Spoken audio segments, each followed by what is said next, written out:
Good afternoon, everyone. Welcome to Sunday Sessions with Courtenay Pollock. So the last one was a little heavy, and we're gonna start off a little heavy still, but I think we'll be lightening it up as we go along. Where? Maybe?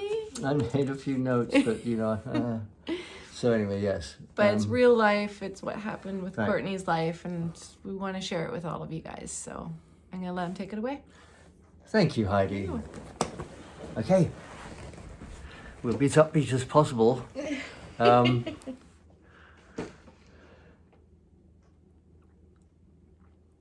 So I'm, one of the things, in hospital, there I go again saying one of the things. Good prelude, hey? It is. One of these things, like, that character. Anyway, when I was in hospital, I finally got out of intensive care, and I was off life support, and I went into a private room. Thank God. A bunch of other people around me all just wailing, I'm sick. I'm so sorry, that was rude, but just, bring me a guitar and a privacy, Anyway, there was two people, there was, a number of people that were outstanding in supporting me during my stay in hospital. I ended up being in there 3 months, but not all in one stretch. Of course, Owsley would come every day because the hospital food is not very good. And you're supposed to be rehabbing. Meanwhile, you're getting starved to death, by terrible food. And one of the funny things was they bring, every meal they bring, because this is in Ross Hospital. It's actually a private hospital, but it's the nearest one to the paramedics. And they brought me to, and it was half a mile, closer to Marin General. So I got into Ross, which is a private hospital, and it's a lot better than Marin General, generally speaking.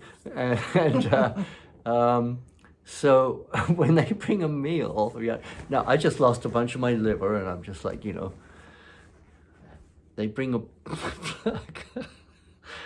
a flask of wine with every meal. Yes. Oh, nice. Yes, I know, right? I mean, it was, it wasn't great wine, but it wasn't shit. It was, but it was wine. It had alcohol. I was like, trying to recover, from losing some of my liver.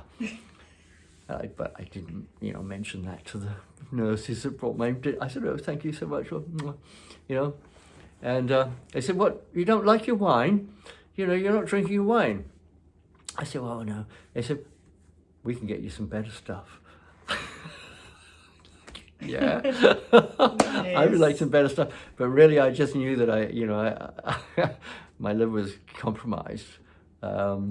It was healthy, and liver regenerates. It's the only two organs in the body that regenerate: the skin and the liver. That's it. I don't think the brain regenerates, does it? Is it an organ? I think it is.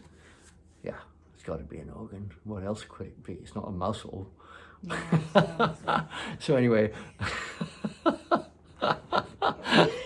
although it is really the primary muscle in your body, it's that motivator, of everything. So anyway, but yeah. And I think you can regenerate parts of your brain, it depends on your thinking. So anyway, they're bringing wine with every meal. Oh my God. So Owsley had come, he would go to Petrini's and get the best steak he could find and come in, and he'd just go into the nurses' quarters where they had their own little station where they could, prepare food for themselves. He said, "Taking care of a patient," he said, "out of here, I'm just, and he'd make an amazing steak dinner for me and bring it in almost every day. And I said, "Don't you have better things to do?" He said, "No, I don't have better things to do, except to get you out of here alive, and you need good food." And he was just so wonderful, you know. You know, he made sure I had the best food, and regularly all the way through the whole thing. You know, it was just wonderful. Owsley is just, you know, he became Saint Owsley. Anyway, and the other one was John McIntyre. And John McIntyre, you know, he's a gracious man, you know. I've mentioned him before.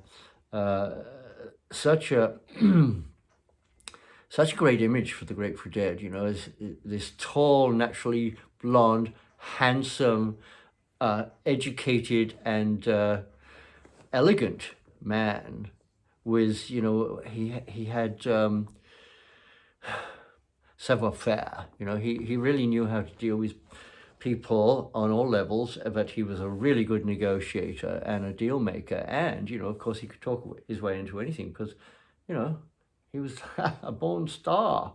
And he would come by daily and talk with me and get me to talk, you know, and have conversations because, you know, I had, you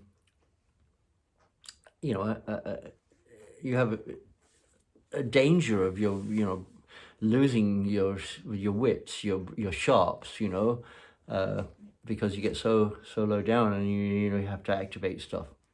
During that, so after about 3 weeks, I think it was, of being out of ICU, they were having trouble with, you know, paying my bill. Excuse me.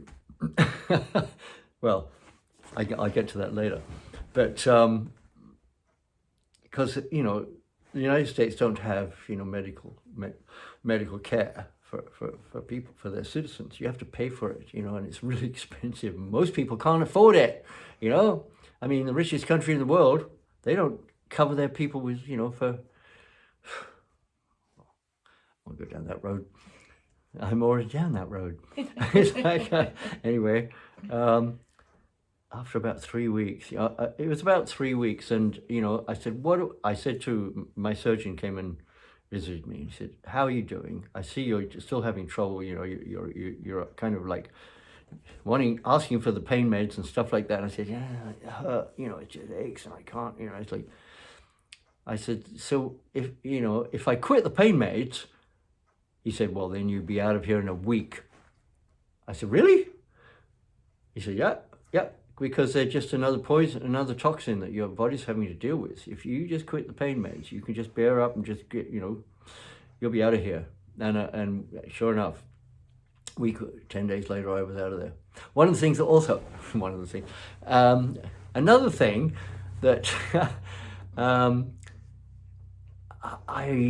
I just had a hankering for, when I got out of ICU. It's like an enclosed room with all this machinery, right? And oh my God, I'll never forget this night nurse trying to aspirate my lungs while I'm drowning in my fluids and panicking because she can't get the tube down into my lungs. And I'm drowning and my body's wanting to panic, and I'm looking at her and I, you know, like, because I couldn't talk, and "You can do this, you know, calm, take care." Right when I'm like in extremis, and getting her to get the tube down, aspirate all this fluid out of my lungs so I can breathe.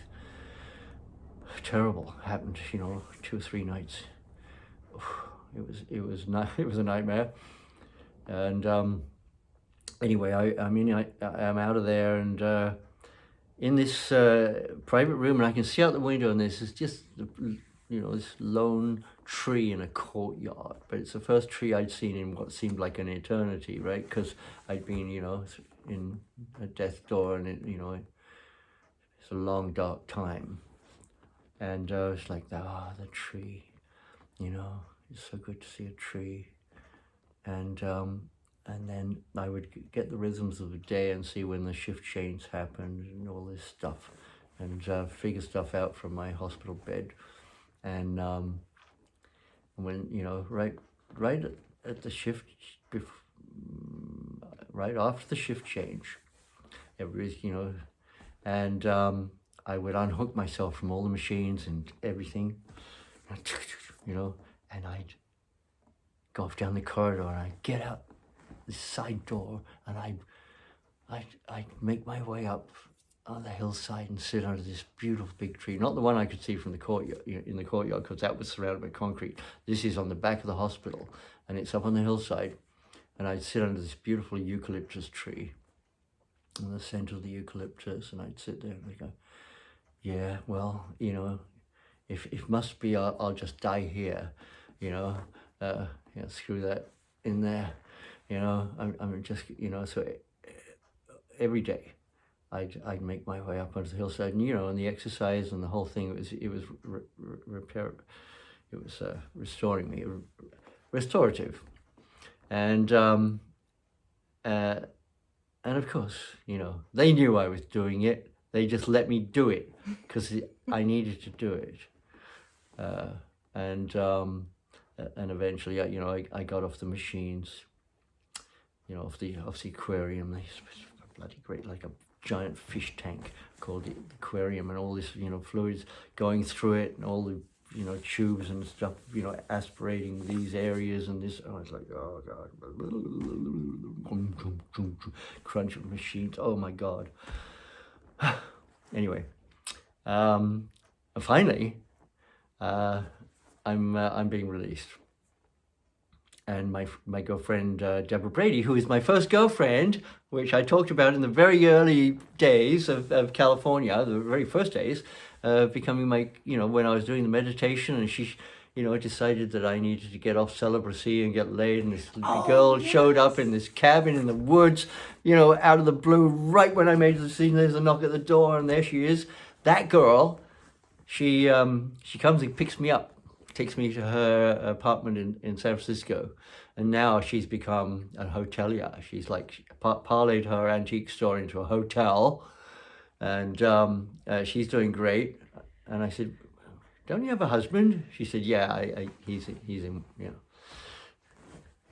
don't worry about it. He's in one of the bedrooms.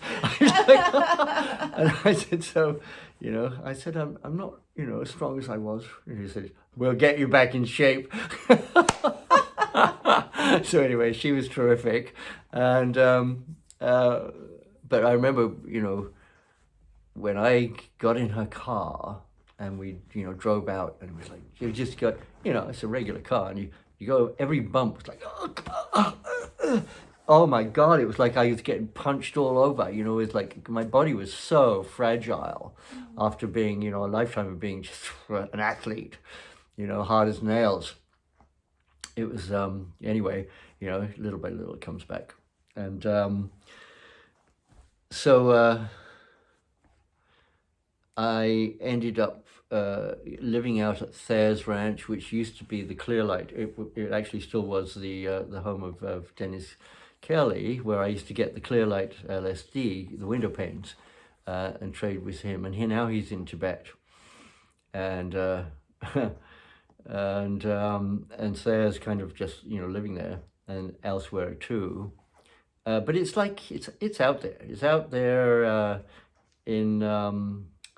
What's the name of the valley? It's on the way between Point Reyes and Petaluma, and that's on the back road, not on the, it's on the back road. Chileno Valley Road.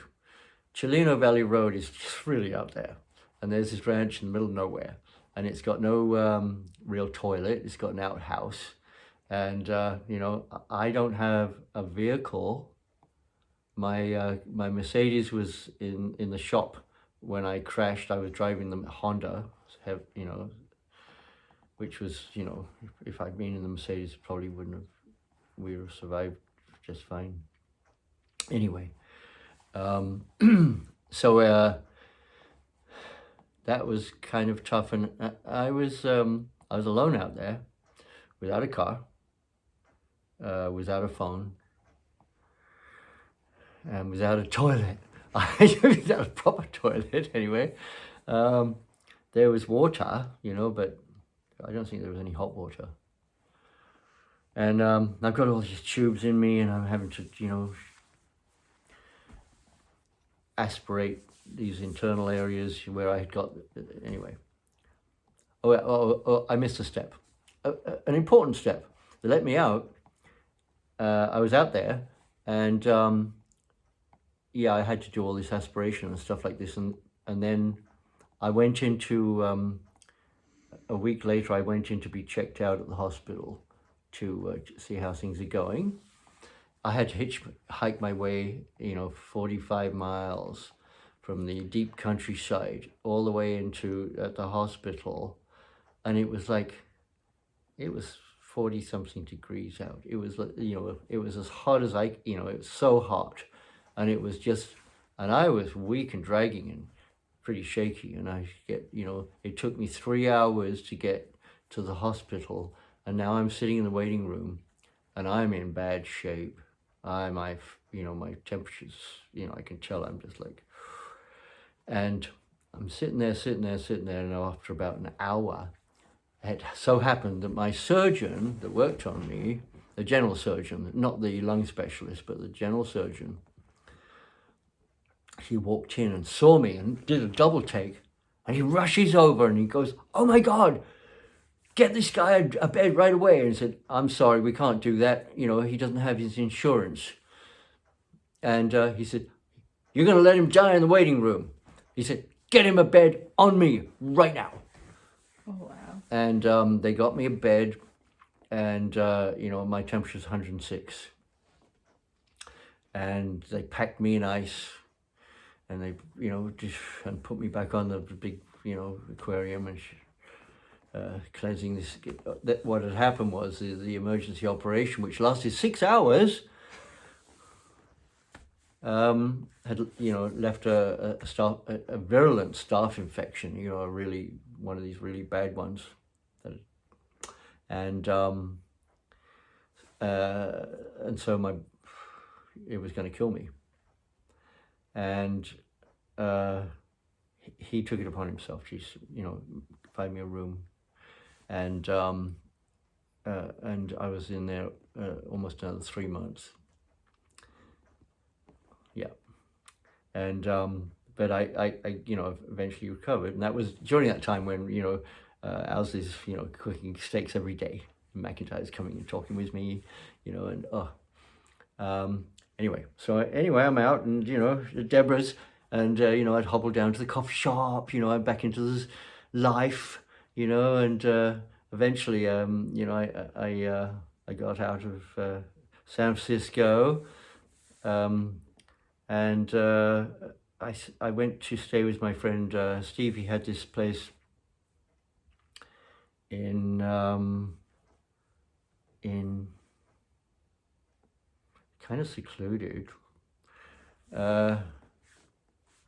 Anyway, I stayed there for a bit, and he said, "I'm going to England and then Europe, and I'm going to go and meet your parents, your dad, your dad, not my mum, but my dad and his family, and I'll see you over there." And so I, okay.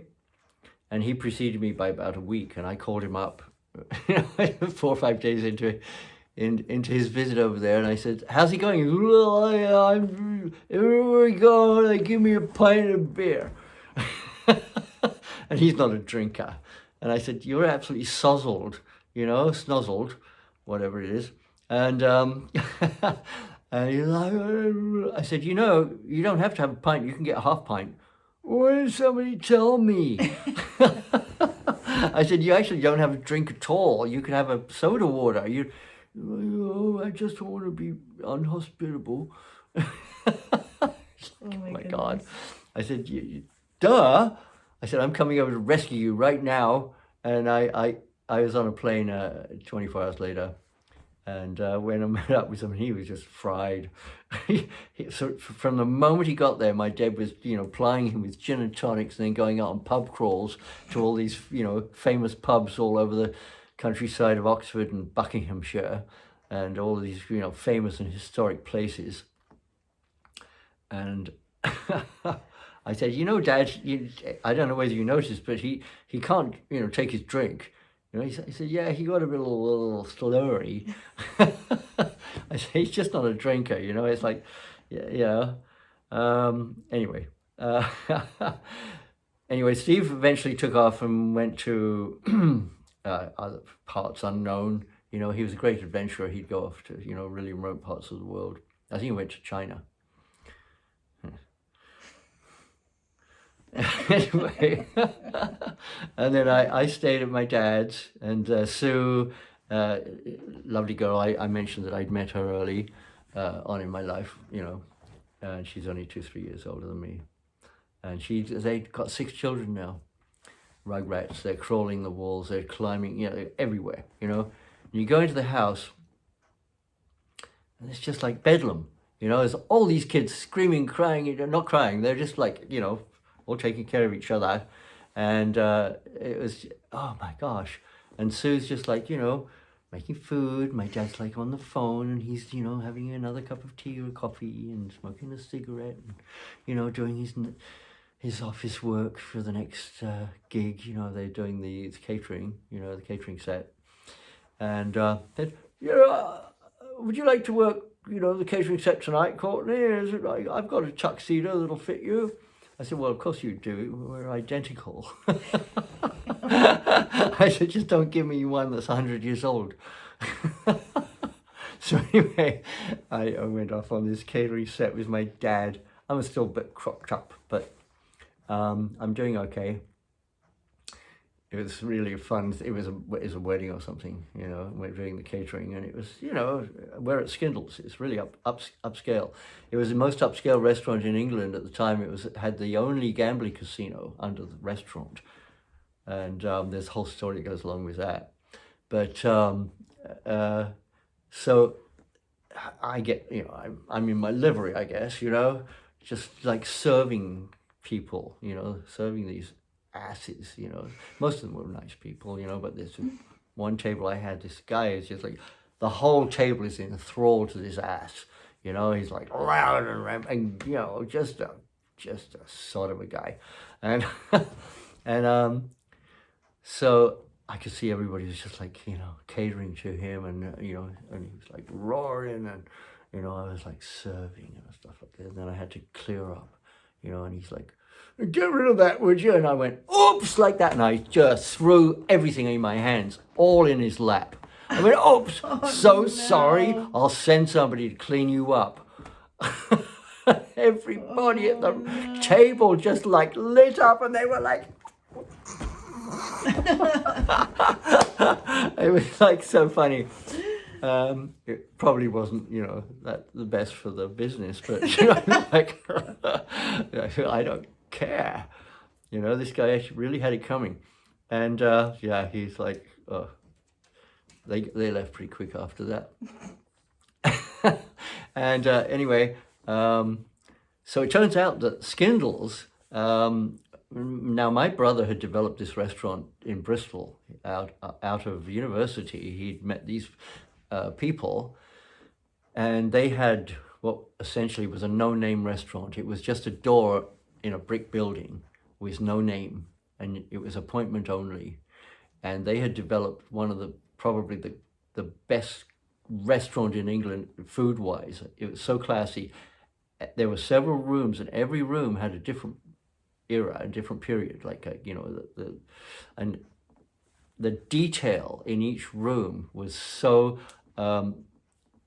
perfect for that, you know, 16th century or 15th century or 7th, whatever it was, you know, right down to what they're burning in the grate, in the hearth.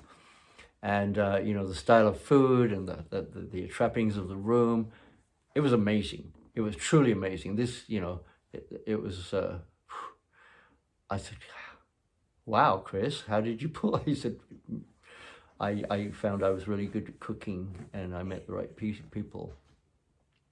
And he said, we started the restaurant, and, you know, the rest is history. I said, including university? He said, oh, yeah. He said, we're making a fortune here.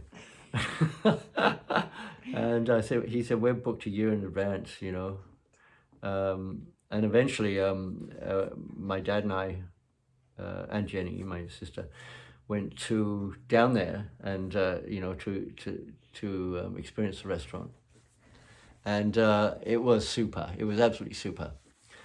And great wine list. I chose a wine, and my brother chose a wine, and he went, you know, he knew his wines. I developed some tastes for wines, so and he grudgingly admitted that my choice in wine was a good choice, and I said, well, of course your choice was absolutely fabulous, Chris.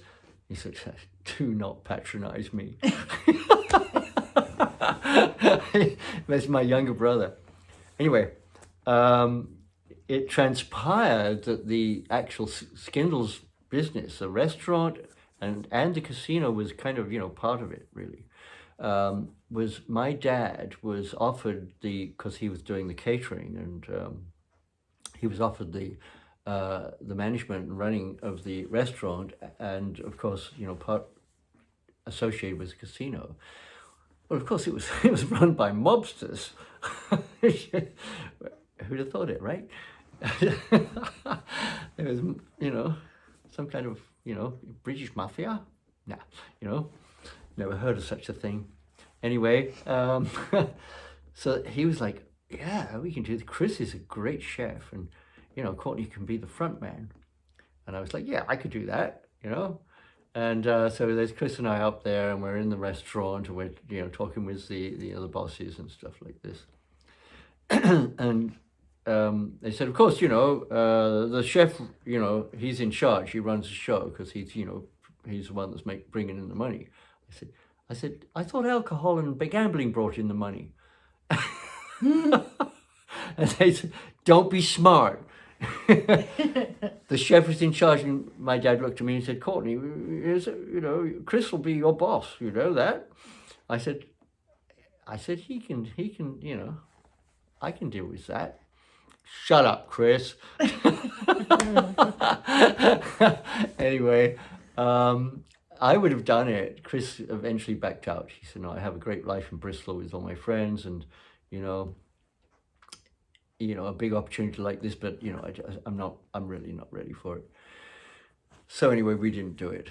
That was and at that point, I was like, and my dad was trying to get me to do an online, a road show where I, become a DJ for events and stuff like that, because I was in the music business, and which was a good idea, and it's certainly not being Prime Minister of England, which he expected me to be, and I was like, yeah, I'm going back to the States. I have opportunities there that, I need to check out and maybe fulfill. And, I don't want, it's kind of, this is kind of small time potential, but it would be a good life. And I, appreciate all you've done. And I left, went back to the States. Maybe we wrap it up there? That's 28 minutes. All right, let's do it. Ha! Well, I think that's a great place to leave off, and hope you guys enjoyed this episode. It was a little bit lighter than the last one. Yes. But we appreciate you guys tuning in, and remember, like and subscribe to hear more of Courtney's stories.